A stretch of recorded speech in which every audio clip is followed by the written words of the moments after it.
Hello friends, welcome back to my YouTube channel. आज हम लोग सोशियोलॉजी का यूनिट नंबर 2 जो है सोशल स्ट्रक्चर, उसके बारे में हम लोग पढ़ने वाले हैं। तो सबसे पहले हम लोग सोसाइटी के बारे में देखते हैं। सोसाइटी क्या है, उसके डेफिनेशन, उसके टाइप्स और उसके क्या क्या कैरेक्टरिस्टिक्स होते हैं। तो सबसे पहले देखते हैं सोसाइटी क्या है। तो सोसाइटी इज़ एन एग्रीगेशन और the collection of individual associated through various relationship such as kinship, marriage, religion etc forming structured social relationship. तो क्या होता है, सोसाइटी जो होता है वो बहुत सारे लोगों का क्या होता है, एक कलेक्शन होता है। बहुत सारे लोगों का क्या होता है, एक कलेक्शन होता है और एग्रीगेशन होता है, जो कि क्या होता है कि एसोसिएटेड, यानी वो किससे जुड़े हुए रहते हैं, बहुत सारे रिलेशनशिप से जुड़े हुए रहते हैं। जैसे किनशिप हो गया, मैरिज हो गया, रिलीजन हो गया। तो वो सब मिलके क्या बनाते हैं, एक सोशल स्ट्रक्चर, सोशल रिलेशनशिप बनाते हैं। उसी को हम लोग क्या बोलते हैं, सोसाइटी बोलते हैं। यानी क्या हो गया, सोसाइटी जो है वो बहुत सारे लोगों का कलेक्शन है, बहुत सारे लोगों का एग्रीगेशन है, जिसमें जो एक इंडिविजुअल होता है या फिर बहुत सारे जो इंडिविजुअल होते हैं वो बहुत सारे रिलेशन के द्वारा क्या एक दूसरे से क्या होते हैं, जुड़ते हैं। कौन कौन से रिलेशन हो गया, जैसे शादी हो गया, तो शादी करके एक हस्बैंड वाइफ एक सोसाइटी में रहता है, उसके बच्चे होते हैं तो वो सोसाइटी में रहते हैं। तो रिलीजन हो गया, बहुत सारे रिलीजन जो होते हैं वो एक सोसाइटी में रहते हैं। तो ये जब होता है, ये सब जो रिलेशनशिप होता है उनके क्या होता है कि जब बनता है तब एक ये सब बन के क्या हो जाता है, एक सोसाइटी तैयार होता है। तो उसी को हम लोग क्या बोलते हैं, सोसाइटी बोलते हैं। The word society is derived from the Latin word socius meaning companionship और the fellowship। तो क्या होता है, सोसाइटी का जो मीनिंग है वो क्या है, जो सोसाइटी है वो लैटिन वर्ड से डराइव हुआ है, जिसका मतलब है सोशियस। किसका, सोसाइटी जो है वो लैटिन वर्ड से डराइव हुआ है, जिसका मतलब क्या होता है, सोशियस।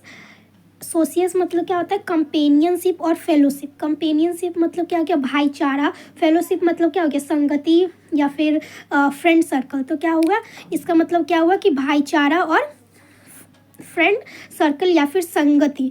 ठीक है, ये सोसाइटी का मीनिंग हो गया। अब डेफिनेशन देखते हैं। ऐसे तो बुक में बहुत सारे डेफिनेशन दिए हुए रहते हैं, लेकिन एक JH फीचर का एक डेफिनेशन है वो आप लोग याद कर सकते हो।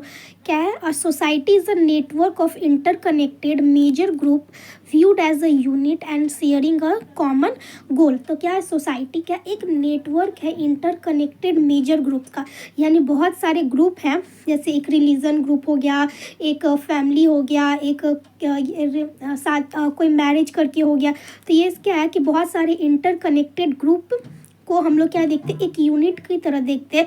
और उन लोगों का जो गोल होता है वो क्या होता है, सेम होता है। उसको हम लोग क्या बोलते हैं, सोसाइटी बोलते हैं। तो society is a network of interconnected major group. Interconnected है मेजर ग्रुप्स का, ठीक है, और जो क्या कर रहा है, कॉमन गोल को शेयर कर रहा है, उसी को हम लोग क्या बोलेंगे, एक सोसाइटी बोलते हैं। अब देखते हैं कैरेक्टरिस्टिक ऑफ सोसाइटी। सोसाइटी का क्या क्या कैरेक्टरिस्टिक्स होते हैं। तो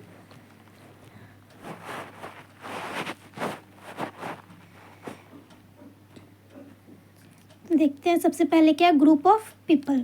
और society requires a group of individual with common interest and probable distinctive culture and individual. तो क्या होता है कि क्या बोल रहा है कि सोसाइटी को बनाने के लिए क्या चाहिए, बहुत सारे ग्रुप ऑफ इंडिविजुअल का चाहिए। ठीक है, अगर एक जैसे एक इंडिविजुअल से क्या होता है, सोसाइटी तो बनेगा नहीं। एक आदमी से या फिर एक इंसान से सोसाइटी नहीं बन सकता। सोसाइटी के लिए क्या चाहिए होता है, ग्रुप ऑफ इंडिविजुअल चाहिए होता है, जिसका क्या हो, कॉमन इंटरेस्ट हो। और कल्चर भले ही क्या हो सकता है, डिफरेंट हो सकता है, और इंडिविजुअल का कल्चर डिफरेंट हो सकता है, लेकिन इंटरेस्ट क्या होता है, वो कॉमन ही होता है। तो उसको हम लोग क्या बोलते हैं, सोसाइटी बोलते हैं। जो दूसरा कैरेक्टरिस्टिक है वो क्या है, लाइकनेस। लाइकनेस मतलब होता है सिमिलैरिटी, यानी कि जितना भी मेंबर होता है सोसाइटी का, उसमें क्या होता है, नीड जो होता है वो क्या होता है, सिमिलर होता है। उनका आइडियल्स वैल्यू क्या होता है, सिमिलर होता है। तभी जाके उनमें क्या आता है, एक सेंस ऑफ म्यूचुअलिटी आता है। अगर सोसाइटी के अगर क्या होता है कि जब आपका सेंस ऑफ फीलिंग सेम नहीं होगा, वैल्यू सेम नहीं होगी, आइडियल सेम नहीं होगी, तो वहाँ पे कन्फ्लिक्ट ज़्यादा हो जाते हैं। जैसे रिलीजन को लेके, तो अगर एक ही सोसाइटी में बहुत सारे डिफरेंट रिलीजन रह रहे हैं, तो जैसे हिंदू है, मुस्लिम है, तो वहाँ पे क्या होता है, कन्फ्लिक्ट ज़्यादा हो जाता है। क्यों? क्योंकि वहाँ का जो आइडियल्स है, वैल्यू है, नीड है, वो क्या है, सबका अपना अलग अलग है। लेकिन अगर एक सोसाइटी में सिर्फ और सिर्फ हिंदू ही है, तो क्या होगा कि वहाँ पे जो सबके जो आइडियल्स है वो सेम है, सब एक तरह से पूजा करते हैं, सब एक तरह से, सब एक भगवान को मानते हैं।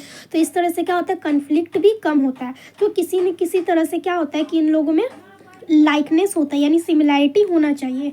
अब आता है डिफरेंस। क्या होता है कि उन लोगों में सिमिलैरिटी तो होता है, लाइकनेस मतलब लिंकनेस तो होता है, लेकिन फिर भी क्या होता है, सबका अपना अपना सब में बहुत डिफरेंस होता है। जैसे किस किस चीज़ में डिफरेंस होता है, अगर कोई सेम रिलीजन का अगर रह रहा है, जैसे एक सोसाइटी है उसमें अगर कोई सेम रिलीजन का है, तो क्या होता है कि सेम रिलीजन का है तो सेम कास्ट का तो नहीं होगा, सेम क्लास का तो नहीं होगा, कोई सारे अलग अलग कास्ट के हो सकते हैं, कोई ब्राह्मण है, कोई कुछ है, कोई कुछ है। तो इस तरह से क्या हो सकता है, कास्ट का डिवीज़न होता है सोसाइटी में, प्लस क्लास का भी डिवीज़न होता है। कोई अपर क्लास है, कोई मिडिल क्लास है, कोई बहुत पुअर फैमिली से बिलोंग करता है। तो क्या होता है, ये क्लास का भी डिवीज़न होता है। ऑक्यूपेशन का भी डिवीज़न होता है, कोई फार्मर है, कोई डॉक्टर है, कोई इंजीनियर है, कोई साइंटिस्ट है। तो इस तरह से क्या होता है कि ऑक्यूपेशन का भी डिवीज़न होता है और एजुकेशन का भी डिवीज़न होता है कि कोई इंसान है जो बहुत ज़्यादा पढ़ा लिखा है, कोई इंसान जो है वो बहुत कम पढ़ा लिखा हुआ है। तो इससे क्या होता है कि डाइवर्सिटी, एक सोसाइटी में डाइवर्सिटी बनता है। तो क्या होता है कि लाइकनेस के साथ साथ क्या होता है, सोसाइटी में डिफरेंस भी पाया जाता है। अब आता है फोर्थ, इंटरडिपेंडेंस। मतलब कि जो सोसाइटी के जो लोग हैं वो एक दूसरे पे क्या करते हैं, अपने नीड के लिए, अपने नीड को लेके डिपेंड होते एक दूसरे पे। जैसे कि अगर आप कुछ जॉब कर रहे हो, जैसे कि आप कोई जैसे कोई बच्चा स्कूल जा रहा है, तो अपने कॉपी किताब के लिए, अपना बैग के लिए, अपने स्टेशनरी वो सामान के लिए किस पे डिपेंड रहेगा, वहाँ के जो शॉपकीपर है उस पर डिपेंड करेगा, उस पर डिपेंड रहेगा। और सेम उसी तरह से जो शॉपकीपर है वो किस पे डिपेंड रहेगा, अपने अर्निंग के लिए उस बच्चे पे डिपेंड रहेगा, क्योंकि उसका तो वो बच्चा ही खरीद रहा है अपना जो भी कॉपी किताब या स्टेशनरी का सामान है। तो क्या होता है कि सोसाइटी में जो होता है, वो जो मेंबर होते हैं सोसाइटी के, वो एक दूसरे पे क्या होते हैं, इंटरडिपेंडेंट होते हैं, अपने किस लिए, अपने नीड एंड डिज़ायर के लिए। अब आता है फिफ्थ, डिवीज़न ऑफ लेबर। यानी कि सभी जो भी पीपल है, जो भी इंडिविजुअल है, उनको क्या हुआ कि वो लोग अलग अलग सेक्टर में काम कर रहे हैं, जिसमें वो स्पेशलाइज्ड वो अपना काम कर रहे हैं। यानी कि डिवीज़न ऑफ लेबर भी होता है सोसाइटी में, वो अपने कन्वीनियंस के हिसाब से काम कर सकते हैं। ठीक है। अब आता है कॉपरेशन। कॉपरेशन जो है वो एक सोसाइटी में हार्मोनी बनाने के लिए बहुत ज़्यादा ज़रूरी है। कॉपरेशन मतलब क्या हो गया कि आप एक दूसरे को मिलके काम करो, थोड़ा सोसाइटी में एडजस्ट करना सीखो। तो ये क्या हो जाता है कि आपके लिए भी इजी हो जाएगा रहना और सामने वाले के लिए भी इजी हो जाएगा रहना। तो क्या बोल रहा है, mutual working together towards common goal. ठीक है। तो क्या बोल रहा है कि साथ में मिलके काम करना एक कॉमन गोल को अचीव करने के लिए is the basis of social life and essential for peaceful and comfortable society. तो साथ में जब मिलके काम करेंगे तो क्या होगा, ये हमारे लिए क्या हो जाएगा, इजी हो जाएगा एक पीसफुल एंड कंफर्टेबल सोसाइटी को मेंटेन करने के लिए। अब जो है वो सेवन में क्या, conflict coexist with cooperation acting as cementing factor that strengthen social relation. तो क्या होता है कि एक कॉपरेशन तो होता है कि हाँ, एक फीलिंग होता है कि हाँ हम लोग साथ में काम करेंगे तभी हम लोग क्या कर पाएंगे, एक पीसफुल एंड कंफर्टेबल सोसाइटी बना पाएंगे। लेकिन क्या होता है, बीच बीच में ऐसा तो नहीं है कि हमेशा एक सोसाइटी में हमेशा पीस या हारमोनी बना हुआ रहता है। सारे सोसाइटी में क्या होता है, लड़ाई झगड़ा कन्फ्लिक्ट होता रहता है। तो ये भी क्या हो गया, एक इसका कैरेक्टरिस्टिक हो जाता है। अब आता है क्या, mutual awareness and interaction. Individual must be aware of each other presence for social relation to form. तो क्या होना चाहिए कि सभी इंडिविजुअल को एक दूसरे के प्रेजेंस से क्या होना चाहिए कि फ़र्क पड़ना चाहिए, अवेयर होना चाहिए कि हाँ वो इंसान भी सोसाइटी में एग्जिस्ट करता है एक अच्छे रिलेशनशिप को बनाने के लिए। अब जो होता है 9 control, society has formal and informal meaning of controlling behaviour ensuring order and stability. तो क्या होता है सोसाइटी में formal and informal mean of controlling behaviour होता है। फॉर्मल इनफॉर्मल मतलब क्या होता है कि जैसे सोसाइटी है तो आपके सोसाइटी में आप कुछ भी तो नहीं कर सकते हो, किसी का मर्डर तो नहीं कर सकते हो, चोरी तो नहीं कर सकते हो। तो ये क्या हो जाता है कि एक कंट्रोल करता है। तो कौन कंट्रोल करेगा इसको? पुलिस है, एडमिनिस्ट्रेशन है वहाँ का, तो ये सब क्या करेगा? वहाँ पे कंट्रोल करेगा। और फिर उसके बाद जो इनफॉर्मल में है वो सब क्या आ जाता है, जैसे कि सोसाइटी है तो सोसाइटी में आपको कैसे बिहेव करना है, आप किसी को गाली नहीं दे सकते हो, आप किसी को कुछ भी नहीं बोल के जा सकते हो। तो ये सब को कौन कंट्रोल करता है? इनफॉर्मल में आ जाएगा सोसाइटी के लोग कंट्रोल करते हैं। और फॉर्मल में कौन आ जाएगा? पुलिस, वहाँ का डिपार्टमेंट, एडमिनिस्ट्रेशन, ये आ जाएगा। तो जो सोसाइटी है उसके पास 2 तरह का कंट्रोलिंग बिहेवियर होता है, ठीक है, फॉर्मल और इनफॉर्मल। फॉर्मल में वही हो जाएगा, पुलिस हो जाएगा, और इनफॉर्मल में जो सोसाइटी के जो लोग हैं वो हो जाएगा। अब आता है 10th कल्चर। तो कल्चर क्या होता है? Culture unique cultural aspect define each society and shape their behaviour of its member. तो क्या होता है कि सभी सोसाइटी का अपना एक स्पेसिफिक कल्चर होता है, ठीक है। तो सभी का क्या होता है? एक यूनिक कल्चर होता है हर एक सोसाइटी का, जो कि उसके मेंबर उसको क्या करते हैं? फॉलो करते हैं और अपने सोसाइटी को क्या करते हैं? शेप देने का कोशिश करते हैं। तो ये हो गया आपका कैरेक्टरिस्टिक। अब देखते हैं हम लोग टाइप ऑफ सोसाइटी। तो सबसे पहला जो टाइप है वो क्या है? Foraging society. तो ये जो सोसाइटी है वो क्या है? एक अर्लीस्ट फॉर्म ऑफ सोसाइटी है, यानी कि ये सबसे अर्लीस्ट फॉर्म ऑफ सोसाइटी हुआ करता था।